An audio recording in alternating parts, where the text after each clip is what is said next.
The report also found that this is happening in wealthy areas because rich parents actually have the money to pay for these medical exams for their students, and they can really be expensive depending on where you live. Some of these medical exams can cost up to $10,000. Wow. So this doesn't rise to the level of the college admission scandal where somebody was legitimately taking the test for these students, but it is concerning. So you're saying there's a natural way because these parents have more money, they can't afford the diagnosis, That's which right. may be as legitimate. Could absolutely be legitimate, but then maybe you could, there are reports that maybe you could flub the test a little bit, try and get a little bit of extra time. On the other side, it was recently reported that there is an adversity score now being added to the SATs. So schools will now get a separate number. And if that number is high, that means that that student lives in a high crime rate or a poorer region of the country. So people think that that may be unfair. So some schools are actually now making the SATs optional because it's just so darn controversial now. It's a standardized test, and I think that's where people say, wait a second, extra time. You're supposed to have the 3 hours and number 2 pencils start to finish. If you don't finish, that's part of it. I don't even think I was allowed to bring chapstick in. Obviously, the thing here is that some people do really take a longer time to take tests. Yeah. So this is going to be an interesting debate. Absolutely. All right, for the record, I hate the SATs. I still have exam dreams. You know, there's people who love them, Eric, really. Yeah, I know. I still have those bad dreams, too. I think we all do. I wonder if they're having bad dreams at the White House because there's a dramatic meeting there that's just minutes away. The president meeting with Nancy Pelosi, Chuck Schumer, moments after she accused the president of engaging in a cover-up. We're rolling into a brand new hour of America's Newsroom. Straight ahead, Martha McCallum, Brett Baer, Texas Senator John Cornyn, all here. With all that USAA offers, why go with anybody else? We know their rates are good. We know that they're always going to take care of us. It was an instant savings, and I should have changed a long time ago. We're the Tennies, and we're USAA members for life. Call USAA to start saving on insurance today. When you have nausea, heartburn, indigestion, upset stomach, diarrhea. Girl, Pepto Ultra Coating will treat your stomach right. Try Pepto with Ultra Coating. The Lexus ES. Every curve, every innovation, every feeling. A product of mastery. Lease the 2019 ES 350 for $379 a month for 36 months. Experience amazing at your Lexus dealer. Okay, everyone. Our mission is to provide complete balanced nutrition for strength and energy. Great tasting Ensure with 9 grams of protein and 26 vitamins and minerals. Ensure for strength and energy. I love you, Dad. A what? A what? I found myself saying that all the time. And when I realized it, I just stopped saying it. And my life changed. I stayed home, mostly alone. I missed out on everything. I knew that I needed hearing aids, but the cost was ridiculous. A tiny hearing aid costs $3,000, $5,000, whatever they can get. It's just ridiculous. Well, not anymore. Thanks to Hearing Assist, I can hear clearly again, and my life is so much better. I got a pair of rechargeable, state-of-the-art digital hearing aids for about 10 times less than my doctor wanted to charge. You can't see them, and I never have to change the batteries because they're rechargeable. And right now, you can buy 2 Recharge hearing aids and have 60 days to try them. Call 800-640-7000. Or order now at Walmart.com to give the gift of hearing to yourself or someone you love. Here you go, little guy. A cockroach can survive submerged underwater for 30 minutes. Wow. Yeah.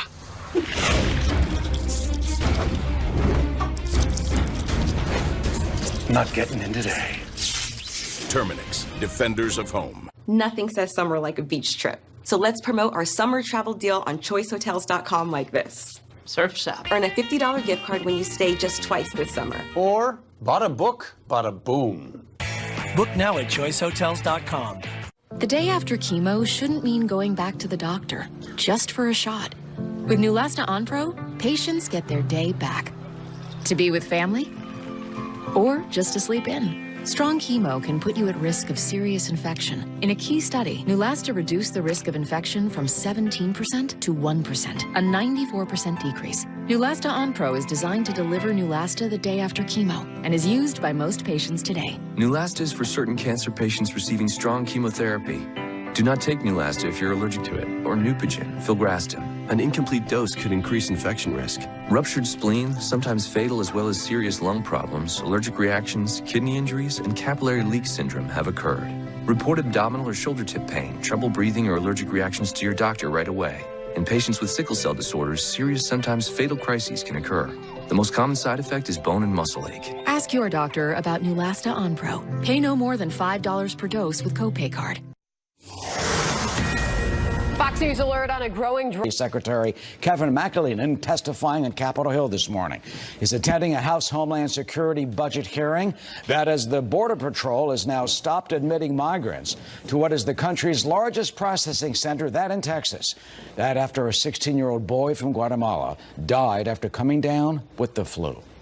We're seeing overcrowding like we've never seen before. And obviously, when you have overcrowding, you're holding people in custody for 6 days like this child was in our custody, without showers and without proper facilities, bedding facilities, and so on and so forth. You're going to have problems like this. And if we don't have Congress step up to give us the funding that we need, we're going to continue to see these issues arise. And that's Brandon Judd, who will be reporting on a shift later at that site. Doug McKelway in Washington with the latest. Hi, Doug. Hi, Eric. And everybody is sickened by these child deaths, but Democrats on the House Homeland Security Committee are especially outraged over the deaths of children in U.S. custody. But the magnitude of the border crisis suggests it's remarkable that there are not more deaths. Acting DHS Secretary McAleenan told the committee today that it is now approaching a breaking point. Without these resources and authorities, the situation will remain untenable. And while DHS will continue to do all it can to manage the crisis in an operationally effective, humane, safe, and secure manner, every day Congress does not act puts more lives at risk and increases the burden on an overtasked system. Little reported is the number of child deaths that are happening outside U.S. custody. We're talking about deaths from drowning, from sickness, and other causes that are extremely difficult to quantify or document simply because of the rush of humanity, and it's all happening outside the purview of U.S. authorities. It's growing as more migrants from Central America flood the system, knowing full well that now is the time to go. They know, and word has spread, that the chances of getting through or of being caught then released are better than ever, given all the chaos. So what we're seeing now is about 65% of those crossings are either family units or unaccompanied children. Family units have reached a record level, 59% so far this month of our total crossings on the border. McAleenan's appearance before the House Homeland Security Committee comes amidst the fight over the president's budget request. DHS needs supplemental funding now to handle this overload, and the White House says that Democrats are to blame for not delivering.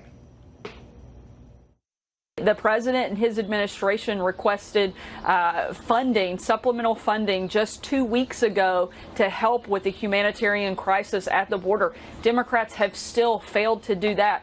Unfortunately, this problem is going to get worse before it gets better if members of Congress and the Democrat Party continue to refuse to acknowledge the problem and start to help us fix it.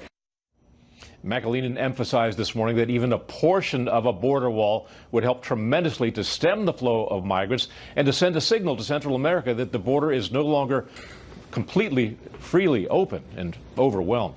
Eric? Yeah, it sounds like it. All right, Doug, thank you. Sandra? Well, a new lawsuit against the Trump administration as California fires back after the feds pull nearly $1 billion in funding from a high-speed rail project. We're going to have our live report on that. Plus, with almost 24 Democrats now running for president, which candidate could catch up to Joe Biden's commanding lead? We have brand new polling out today, and Brett Baer is here to break it all down with us. Brett, in just a sec. We know what we have to do.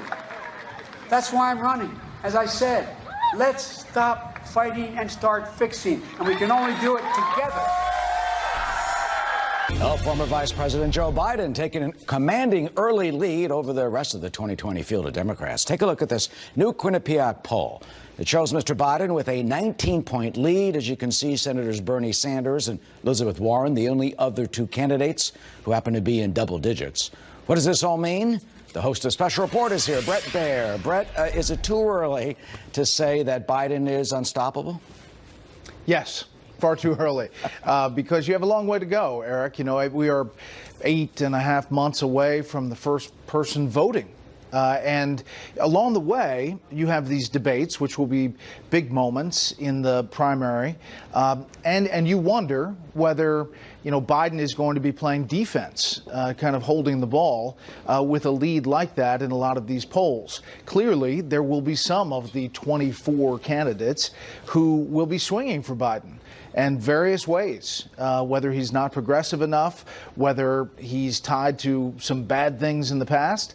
So you have moments here that could potentially be big speed bumps for the former vice president, but clearly he is the front runner. It has been pointed out that he has a long record, and you can delve into the long record on both sides, that the progressives accusing him, as you said, of not being far enough to the left, and others, perhaps the president, pointing out that he reportedly was against the Osama bin Laden raid.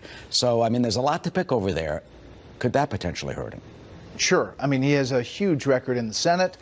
You have the former Defense Secretary, Bob Gates, saying he's been on the wrong side of every major foreign policy issue. You have people who are very critical of him. Obviously, personally, he has a lot of friends and a lot of goodwill up on Capitol Hill, really with both sides of the aisle. But as policy specifics in a Democratic field that clearly is going further to the left and in the more progressive vein of the Bernie Sanders, Elizabeth Warren, who, by the way, are the only others in double digits, I think, there are potential pitfalls along the way. Meantime, Biden is going to, Eric, run a general election race going head-to-head against President Trump. And the more President Trump tweets about Joe Biden, the more Biden's stock goes up about possibly beating Trump. We'll see what happens then. Speaking of the president, there's that a huge meeting at the White House between Nancy Pelosi and Chuck Schumer. And we have just been told, Brett, that the press pool has been ordered to gather at the Palm Room doors. That leads out to the Rose Garden. And we know that Mr. Schumer just arrived. So what could that indicate if the press pool is told to do that? Would the president come out? I mean, man, oh man, after what the speaker said this morning about the president after that meeting, that he's engaged in a, quote, cover-up. What do you expect to come out of the president's mouth? Perhaps what's fascinating is that there are two tracks here, right? There is actual negotiating about legislation, including infrastructure. There are other things as well around the edges, drug prices, other possible negotiations that are happening. And then there is the back and forth about complying with demands from various committees in the House and the subpoenas. And hence that House Speaker Pelosi comment about a cover-up. I think they're separating the tracks here, as hard as it is to believe, and maybe, just maybe, there is some progress to be made about spending caps. That's the debt ceiling limit, and maybe in the outskirts, infrastructure. I think that's a long shot, though. All right, we'll see what happens if indeed the president does come out. Brett, good to see you as always. We'll see you tonight on Special Report. Thanks, Eric. Of course. We'll keep our eye on that. Meanwhile, North Korea's Kim Jong-un calling Joe Biden a fool after a comment by the former VP on the campaign trail. What triggered the war of words between the Democratic frontrunner and the North Korean dictator? Stay tuned for that. Plus, Treasury Secretary Steve Mnuchin taking questions at the House Financial Services Committee a short time ago as the fight over the president's tax returns heats up. We're going to have more from that fiery hearing next. We're the legislative branch, so we make decisions about legislating, right? I understand that there are 3 branches of government and they perform different functions. And you're the executive branch, right? Correct. Which executes the laws. You don't make the laws. Right. We make the laws. 31st. We're hopeful that we will get from the House of Representatives a supplemental on a bipartisan basis. It's been agreed to, but we'll be voting on something. I'd like to be voting on a bill that's going to become a law and get a signature. I think they realized, the Republican leadership and the White House, when President Trump shut down the government and our Republican friends went along with that, it didn't serve them very well. All right, budget talks underway between the House, the White House, and Congress, seeking a 2-year deal to avoid another, dare I say it, partial government shutdown. But a few major sticking points do remain. Christina Partsenevelis knows what those are. She's here from the Fox Business Network. And of course, right now, agree to disagree. That seems to be the case on Capitol Hill. But there are 3 major points that I want to focus on. You have the fact that the Democrats want to focus on domestic spending at the moment. You have Republicans that are very concerned about any potential upcoming cuts to the Pentagon, think military spending. And then the third point, which is what could really affect markets, is this debt ceiling. So right now, the government is spending more than it's receiving in revenue. So they have to borrow money, essentially, by issuing bonds. And so right now you have the ceiling. They want that raised. If they don't raise it by the fall, what could happen is that the government will have to prioritize payments. You fall behind, just like people at home. You fall behind, you owe interest, you're going to have to pay it later on, higher fee. And so that's when we could potentially see a market sell-off and have all of this chaos. And so they're not agreeing at the moment. Hopefully something will happen. But the deficit has been up thus far, just in 7 months, 38% this year, and potentially could hit $1 trillion. That's something that's been kind of ignored. Especially in the business side. On the business side, we've been talking about it quite a bit, but it has been ignored. And usually it's not something you would see on the Republican side, all of this spending. All right. Meanwhile, markets somewhat down today. Stock market down a bit and trading 54 points loss on the Dow. A lot of the movement we've been seeing in the stock market is the result of optimism or that lack thereof when it comes to trade. The farmers have been feeling a lot of the short-term pain from this, Christina. When potentially will they get this aid from the White House? Well, according to Blake Berman, who's a colleague on the Fox Business side, he's saying that it could potentially happen this week, another package to the tune of at least $15 billion. And consider it like a subsidy right now to help these farmers out because they've been financially hurting because of this trade war. Why is that? China buys a lot of agricultural products, especially, for example, everybody uses soybeans because China was the biggest buyer of soybeans. What's happening now is China is pivoting, buying from Brazil. If China keeps doing that, they may do that in the long term, and then all of these farmers are going to get hurt. So you have these potential handouts, $15 billion. Last year, it was $12 billion. And I interviewed a lot of farmers that are really supportive of what the president is doing. However, at one point, you don't want a government handout. You want actual revenue. You want people buying your product versus somebody just patching a Band-Aid on the problem. And that makes it very uncertain for their future. Exactly. For what they face going forward. And it makes it uncertain about investments. What should we plant? How should we move forward? Should we spend more on equipment? We don't know because we don't know what the demand is going to be in the near future. Well, we all want our farmers to thrive, that's for sure. Meanwhile, California has decided to sue over the cancellation of these high-speed rail plans. Yeah, this is a bullet train that's going to go from Central Valley all the way to the Bay Area. Originally, it was supposed to be LA to San Francisco. Obviously, very optimistic. California sued yesterday, saying the White House administration is playing politics with them and overstating the problems of the bullet train. But let's point out there are a lot of problems with it. Way more expensive than we anticipated, years behind schedule. And then, of course, they've shortened the train. It was originally supposed to be much longer. However, California is saying, when I say politics, California sued the White House and to invalidate the border emergency back then. There was 15 states that did it. And so they think that this is the president and the White House going against California and using this bullet train as an avenue. So they potentially won't be getting a grant to the tune of $929 million. And so that could hurt, of course, future spending. You see it there? It looks really cool. It does. If it ever gets Have you built. ever been in the one in Japan? It's so fast. All right. Christina Partsenevelis, you covered a lot for us there. Thank you very much. Christina. All right. Well, the U.S. State Department, putting Syria on notice at this hour, the Trump administration promising swift action if it does confirm that the Assad regime used chemical weapons again. We're live with the very latest on that developing story next. Plus, moments ago, some strong words from Speaker Pelosi on impeachment coming from within her own party. What is the message there? She just said she believes President Trump is engaged in a, quote, cover-up. Our headliner, Sean Spicer, has reaction to that next. Signs Syria may be using chemical weapons again. Another warning, they are warning the Assad regime that there will be consequences if this is proven. All of this coming as the House Foreign Affairs Committee is convening to discuss Syria, Iran, and the turbulent situation in the Middle East. Rich Edson, live at the State Department with this developing story. Hi, Rich. Good morning, Eric. And the State Department says the United States is still investigating this incident, a suspected chemical attack in Syria on Sunday. The State Department spokesperson, Morgan Ortega, says, quote, "We continue to see signs that the Assad regime may be renewing its use of chemical weapons, including an alleged chlorine attack in northwest Syria. If the Assad regime uses chemical weapons, the United States and our allies will respond quickly and appropriately." The administration says the suspected attack happened in the area of Idlib. It's the last remaining stronghold of rebels trying to overthrow Syrian dictator Bashar al-Assad. There was a ceasefire agreement in this area, though last month Syrian and Russian forces moved to capture the city. On Capitol Hill, the special envoy for Syria that the State Department has, James Jeffrey, he's testifying before the House Foreign Affairs Committee on the Trump administration's strategy in Syria. It is still unclear how specifically the administration would respond if there were another confirmed chemical attack by the Assad regime, though the administration has previously ordered missile attacks on Syrian installations in response to the Assad regime's use of chemical weapons.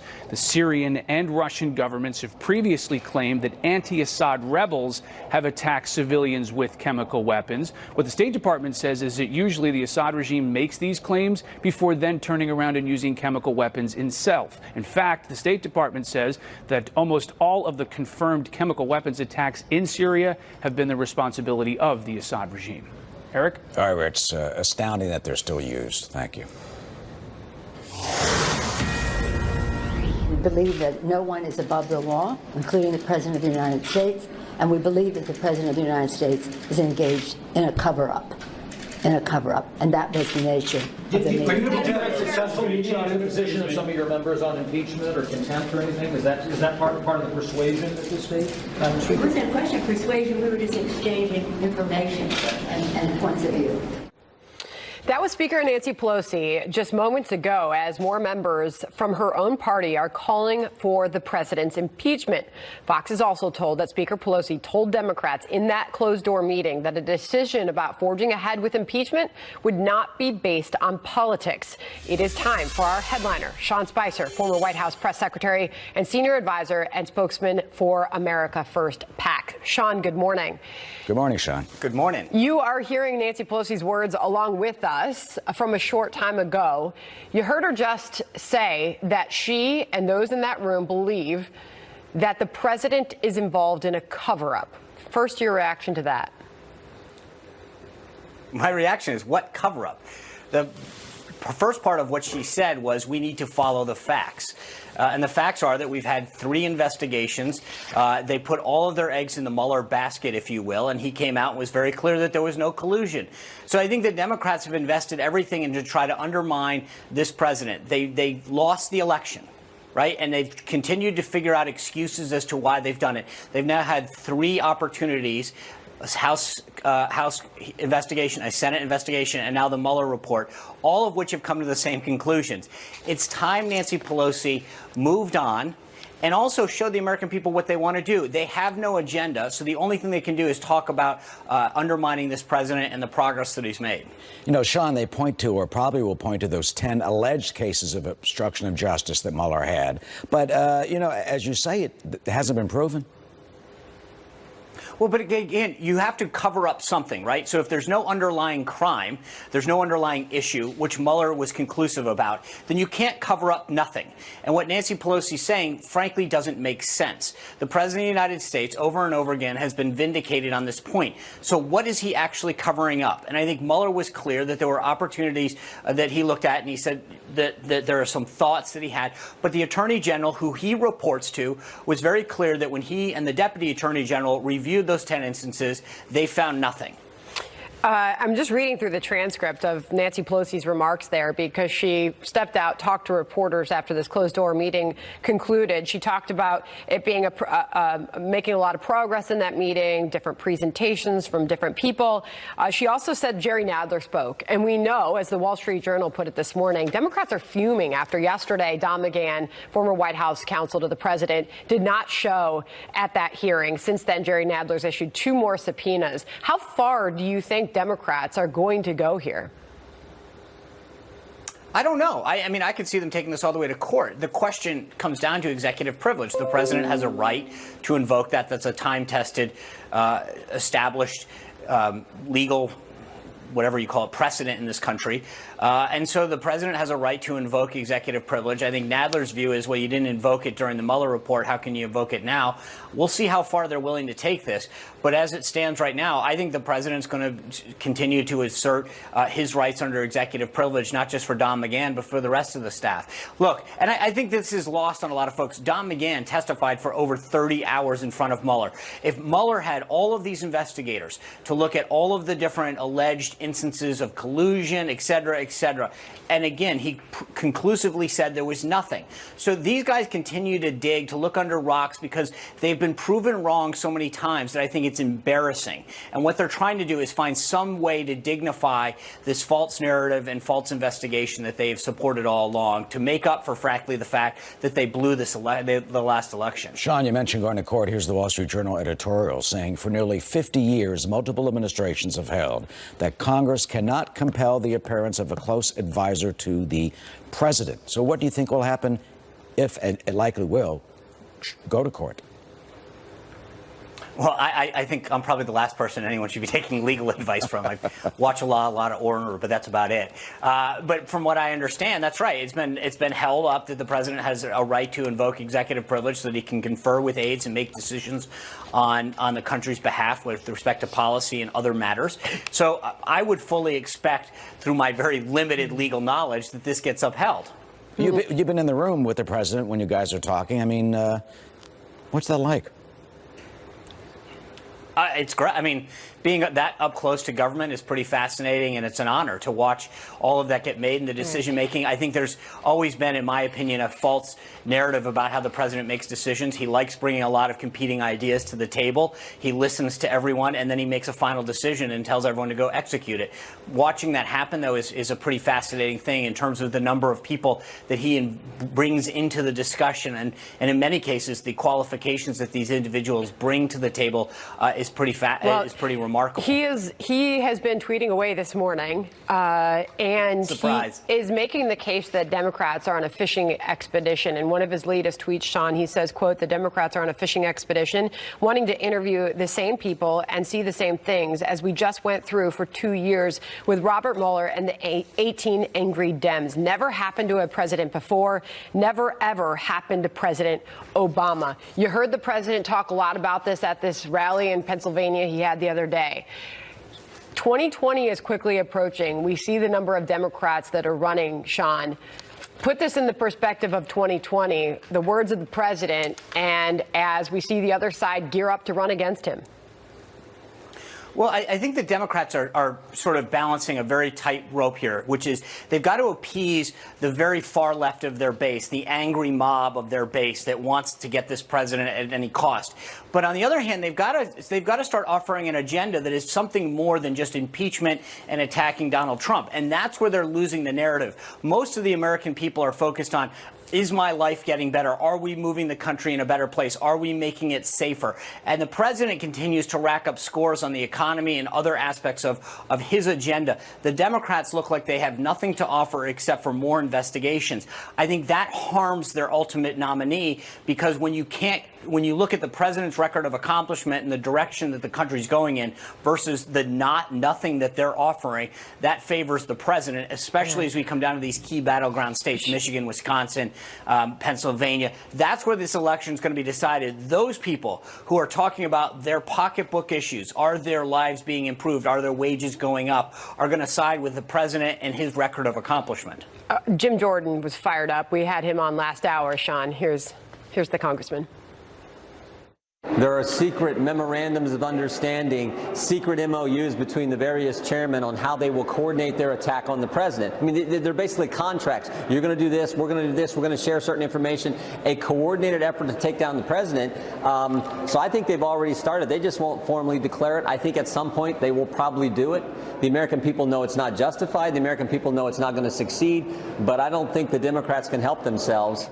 Sean, that was Jim Jordan last hour making the case that they've already begun. Democrats have already begun impeachment proceedings. They just haven't announced it or made it official yet. Final thoughts from you this morning, Sean?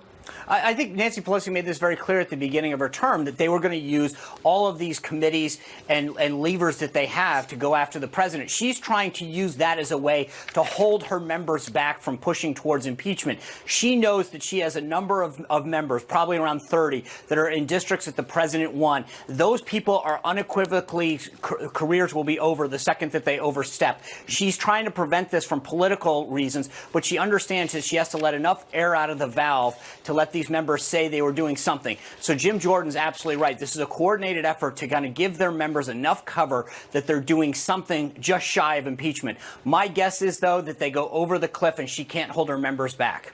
And a fired up Sean Spicer joining us this morning. All right, Sean. All right, Sean. Thank you. Good to see you. Guys. Of course. Well, Joe Biden coming on strong since throwing his hat into the ring for 2020. You know, he's leading in the polls and he's got plenty of cash. But our own Brit Hume has some questions about whether the former vice president will go all the way. Our A-team is back on Joe Biden next. His age is an issue. I'm the same age as he is. My age is an issue. I think his is too. The filters don't work as well. The memory isn't as sharp. But I think he is a walking time bomb. He is gaffe prone and always has been, and I don't think that he's less so now. So I think he's got a lot of strengths. He's got a huge body of sympathetic support in the party. He'll be able to raise money. He'll be with us. He's going to be in this. But I think it's a high wire act, and I'm not sure he can make it. That's Fox News senior political analyst Brit Hume, who happens to note that he's Joe Biden's age, on the chances of the former vice president winning the Democratic nomination. This is Mr. Biden leads the crowded field in the polls. He's raking in more than $2 million in donation, that just during a 2-day trip in Florida. So our A-team's back. About Uncle Joe, Brad Blakeman, Caprica Faro, Bill McGurn. Brad, let me start with you. A time bomb. It's like people are just waiting for him to see what pops out next, whether it's on China, not a competition, or who knows what. It's ticking, and right now he enjoys front-runner status, but it's very, very early, and it's hard to maintain that status and win the nomination. I believe his party long passed him by. Joe Biden is a progressive, but he's not a socialist, and he'll have to depart the Joe Biden we've known his entire career in order to get the nomination. Now remember, you have to be nominated by your party before you're elected by the people. I don't think he's even selectable by the party. Bill? I'm not sure. I mean, it depends on whether the party really wants to beat Donald Trump. I'm surprised that he's out as far as he is this early in the campaign. I mean, look, everyone else is fighting for 6% and so forth. I do think it's not so much the gaffes, that we laugh at him for, but saying things like China is more serious about the I also think the Democrats are pushing him to the left. He just announced, for example, that he used to support the Hyde Amendment, the limit of federal funding for abortion. Now he's against it. So he's going to be vulnerable on a lot, playing both sides and so forth. And the real question is, all these other people, the 10 other people with 5%, will they coalesce into one progressive candidate, which is the way that he could be beaten? Let's ask someone from that party. Well, let me tell you, here's the thing. I mean, one person's gaffe is another person's straight talk express, right? People love Donald Trump because, he's supposedly authentic and real and says what he thinks off the top of his head. He tweets without filter. So I don't see how Joe Biden is going to be hurt by being a, quote, gaffe machine. I think that out of the, group of 23, 24 people that are now running, and I frankly am losing count as well, I do believe that we have to remember that the 2016 electoral map is the same in 2020. What does that mean? And I've said it a million times because I'm also from Ohio, but you got to win places like Pennsylvania, Wisconsin, Michigan, and Ohio in order to beat Donald Trump. Someone like Joe Biden or Tim Ryan, people that understand and can talk to those Midwestern voters, that Democrats that crossed over for Donald Trump, that is where the electability in the general election is. But primaries are always tough. And not only Democrats get moved to the left, but frankly, Republicans get pushed to the right, Is he your too. party's best shot, Capri? I think Tim Ryan's our best shot if he gets any juice. I call him the Gen X Joe Biden, and I'm not just saying that because he's my congressman. But, outside of my favorite, I think that Joe Biden is probably one of our best. But how does he navigate the progressives? They're going to be nipping at his heels and trying to take little bites out of him all the time. Well, I think that one of the ways how he does that, and it is going to be harder from the delegate perspective because Bernie Sanders and his crew helped change the DNC delegate allocation rules. So that's a whole inside baseball thing, but that's how you get the nomination. I think somebody like Joe Biden has an opportunity to consolidate the quote unquote, moderates across the country and, maybe not focus in, California and New York, but chip away at all of these smaller other states, North Dakota and Bill, in the latest polling, not only is Joe Biden the front runner in his party, but in potential matchups in Fox News polling, he does beat the president if the election was held today. I think most of those matchups, if you went down through the years, don't really mean anything. We're so early. We have to see how he debates the others. I'd agree with Capri on one thing on the gaffes. I mean, the gaffes can be endearing. People imagine themselves making mistakes. Ronald Reagan had, sort of gaffes like the bombing starts in 10 minutes. The danger for Joe Biden is that a lot of this stuff, I mentioned abortion, but also Mike Pence, he called him a decent guy and then he backed down. It may make him look not genuine. Like, which do you believe? Which Joe Biden do you believe if he ends up repudiating all his past to get to the president nomination? If his gaffes don't get him, his record will. He's been a lifelong politician. The fact of the matter is Joe Biden and Obama committed the largest fraud on the American people with Obamacare. You can keep your doctor. It's going to lower rates. It hasn't done either of that. And now Joe Biden, what is he advocating now? Joe Biden is advocating a single-payer system. This was the modus operandi all the time. Okay. So Joe Biden has got a record to defend. If his gaffes don't get him, his record will. All right. They're the A-team for a reason. Thank you to all three of you. Guys, thank you. Thank you. Well, a brand new study now revealing that kids from wealthy families may be getting a leg up when it comes to the SATs. Wait until you hear the latest on this next.